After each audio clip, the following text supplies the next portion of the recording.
Good evening and thank you for joining me on Black News Tonight. I'm Marc Lamont Hill. Tonight we start in Sudan, where the African Union has suspended the East African nation from all activities just 2 days after a military coup.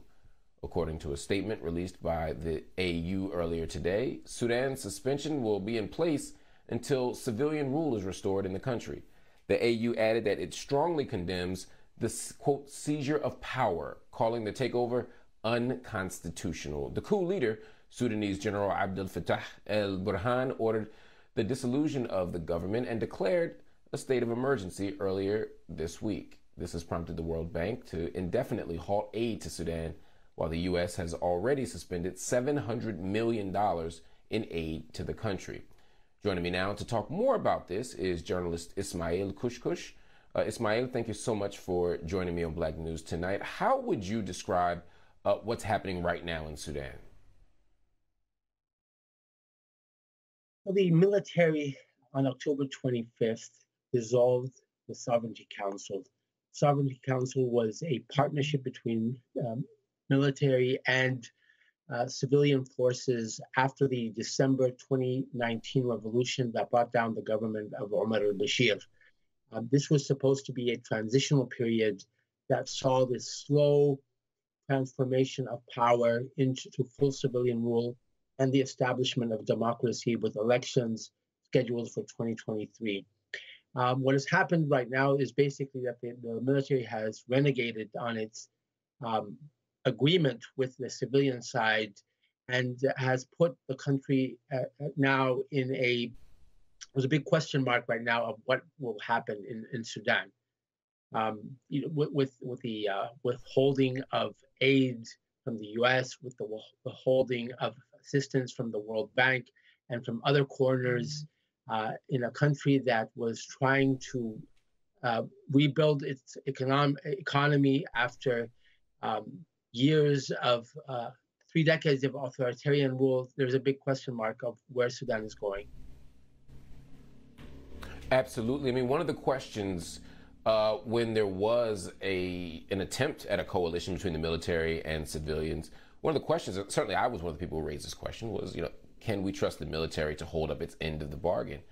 To date, the military has not held up its end to the bargain. Is there any reason to believe that we can have stability in the region if the military is committed to undermining civilian rule and democratic elections? I mean, that was the question, from day one. After the fall of Bashir, will the military be true to its promise?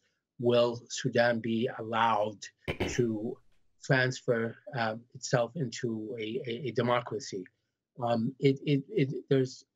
just don't know. I mean, it's clear that from what we saw, that many on the civilian side, trust is lost between the military and the civilian side, I think, at the moment. It's hard to tell. And I think more importantly, given the huge protests just a few days ago in Sudan on the 21st of October, on the anniversary of the October Revolution, what the Sudanese call the October Revolution of 1964, the first people power movement in the region that brought down a military. Hundreds of thousands of Sudanese took to the street against the possibility of a military coup, and that is exactly what happened. I predict that we will be seeing big protests in coming days. How the military responds to that, I think, is of great concern. It just put the country. It seems that the country now is going back to this vicious cycle of military rule, civilian rule, popular uprising, when many thought that, this third revolution would in fact be the charm. But we just don't know at the moment what is going to happen. What's missing here? If there's a cycle here, something has to interrupt the cycle. There's no shortage of popular resistance. The people keep pushing back. There's certainly no lack of desire for democratic rule, and certainly the military, and not just the military sort of in a singular sense, but we've seen pushback from Omar al-Bashir's people. We saw an attempted coup recently in that way.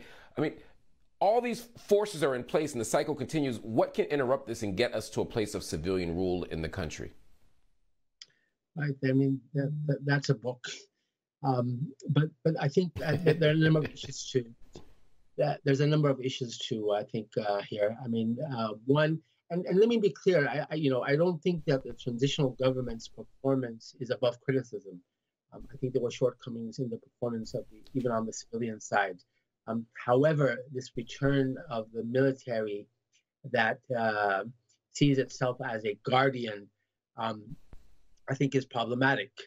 This idea that the very political culture that does not allow for Sudanese to discuss and debate their problems in a peaceful manner without having the military interfere every time, I think is at the heart of the problem. But there are a number of other issues also. I mean, regional interference.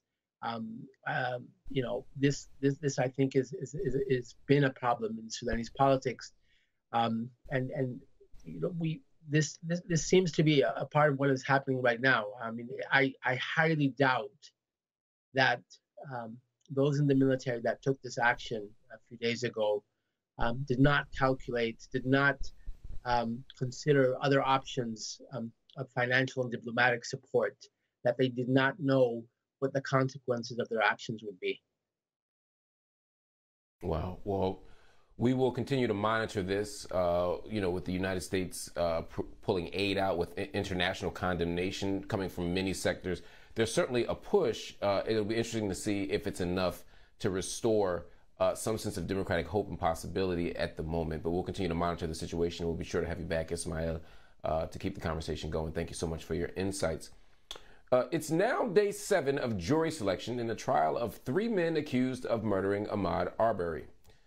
19 potential jurors were questioned today. So far, 36 potential jurors have been qualified to advance since jury selection began on October 18th. That's slightly more than half the 64 that are needed in a jury pool.